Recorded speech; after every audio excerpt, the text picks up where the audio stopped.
के बारे में, ठीक है। तो देखिए ये आपका बुक है, नोटबुक। ये नोटबुक यहाँ सर्वा कंप्यूटर सेंटर के द्वारा तैयार किया गया है। ये लिखा हुआ है विंडोज, यानी सन 1983 ईस्वी में सभी यूजर मिल करके एक इंटरफेस तैयार किया। इंटरफेस का दो मीनिंग होता है।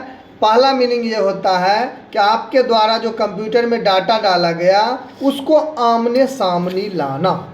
दूसरा मीनिंग ये होता है कि आपके द्वारा जो कंप्यूटर में डाटा डाला गया, टेक्स्ट डाला गया, उस टेक्स्ट को डिस्प्ले करके दिखाने का काम जो किया वो तो फेस हो गया, और सॉल्व करने का भी काम करता है। जैसे सपोज दैट आपने RAD रेड लिख दिया, ये गलत है। ये टेक्स्ट जो देख रहे हैं आपने, ये स्पेलिंग एंड ग्रामर के अंतर्गत आता है।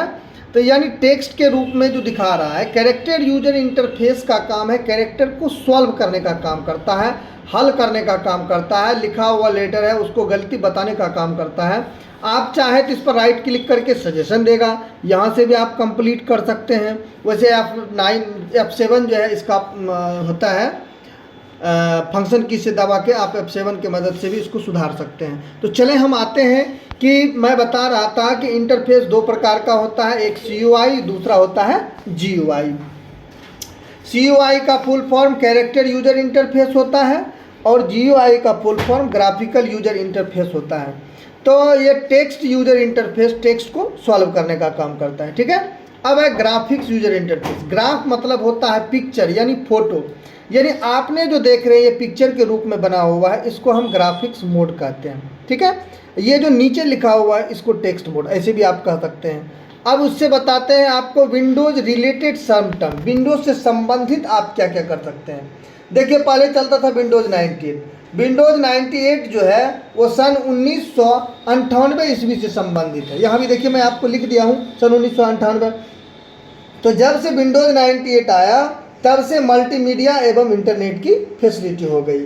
अब है विंडो रिलेटेड सम टर्म, विंडो से संबंधित आप क्या क्या कर सकते हैं। यहाँ देखिए लिखा हुआ है ellipse command, window, title bar, caption, control menu, menu bar, hot key, access key, dialog box, directory list box, file list box, इस तरह से 19 आइटम्स हैं।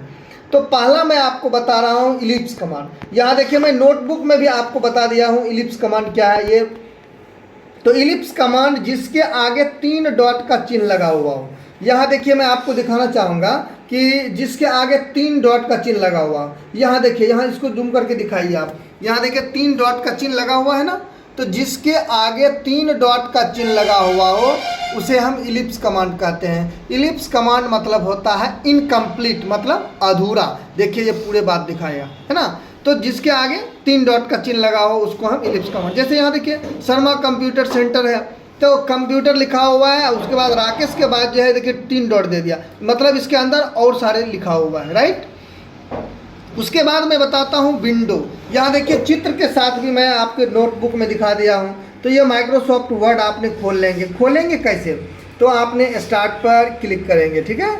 उसके बाद यहाँ मिलेगा आपको माइक्रोसॉफ्ट वर्ड। ये से खोलने की तरीका बहुत सारे हैं जो आपको मैं बताऊँगा अगले वीडियो में। तो यहाँ देखिए ये पूरे को विंडो कहते हैं। जितना दूर आपने माउस को देख रहे घुमाते हुए, इसको पूरे को क्या कहते हैं, विंडो कहते हैं, ठीक है। उसके बाद देखिए आपके नोटबुक में है टाइटल बार, है ना। तो टाइटल बार किसको कहते हैं, कहता है कि a horizontal bar at a top, यानी ये सबसे ऊपर होता है और गिरा हुआ लाइन होता है। यानी हॉरिजॉन्टल मतलब होता है गिरा हुआ लाइन, यहाँ से लेके यहाँ तक देख रहे इसको गिरा हुआ लाइन कहते हैं। तो यहाँ से लेके यहाँ तक को हम टाइटल बार कहते हैं। उसके बाद इसमें उपस्थित रहता है कैप्शन और कंट्रोल मेनू। तो ये जो देख रहे हैं जो प्रोग्राम का नाम है, जैसे डॉक्यूमेंट, माइक्रोसॉफ्ट वर्ड, आपने पावर पॉइंट खोल लेंगे तो यहाँ लिखा जाएगा पावर पॉइंट। तो जितना दूर प्रोग्राम का नाम है इसको हम क्या कहते हैं, कैप्शन कहते हैं, ठीक है। उसके बाद है कंट्रोल मेनू। ये पहले वाले को मिनिमाइज, दूसरे वाले को मैक्सिमाइज, तीसरे वाले को क्लोज कहते हैं। आप अगर मिनिमाइज चाहते हैं कीबोर्ड की मदद से करने के लिए, तो यहाँ देखिए मैं बताऊंगा आपको कि विंडो के साथ जैसे ही आपने डी बटन को दबाएंगे, देखिए डी बटन को दबाएंगे तो ये नीचे मिनिमाइज हो जाएगा। देखिए यहाँ स्क्रीन को देखिए आप, जैसे विंडो प्लस देखिए डी दबाते हैं पूरा आ गया, फिर विंडो प्लस डी दबाइए, मिनिमाइज कहते हैं, ठीक है। मैक्सिमाइज, इससे आप माउस की मदद से देखिए करेंगे, मैक्सिमाइज करेंगे तो एक बार जूम हो जाएगा, एक बार देखिए फिर शॉर्ट हो जाएगा। तो आप चाहें तो इसको ड्रैग यानी खींच के भी छोटा बड़ा कर सकते हैं, ठीक है। उसके बाद आप अगर कीबोर्ड की मदद से मिनिमाइज करना चाहते हैं तो देखिए ये विंडो बटन है। विंडो बटन के बारे में आपको मैं बता रहा था कि window button, cycle button, start button इसी को कहते हैं। इसके साथ जैसे आपने एरो बटन को प्रेस करते देख रहे हैं, तो एक बार जूम होगा, एक बार लेफ्ट होगा, एक बार राइट होगा, ठीक है। उसके बाद ये क्लोज बटन आप माउस के से भी क्लोज कर सकते हैं, या नहीं तो इसका शॉर्ट की होता है Alt+F4, इस बटन को दबाएंगे, देखिए ये क्लोज हो चुका है। पुनः आपने फिर से खोल लेंगे, देखिए यहाँ से खोल लीजिए, ठीक है। नेक्स्ट वीडियो में मैं आपको बताऊंगा कि ये मीनू बार और टूल बार, इस तरह से बहुत सारे आइटम्स होते हैं, क्या होता है।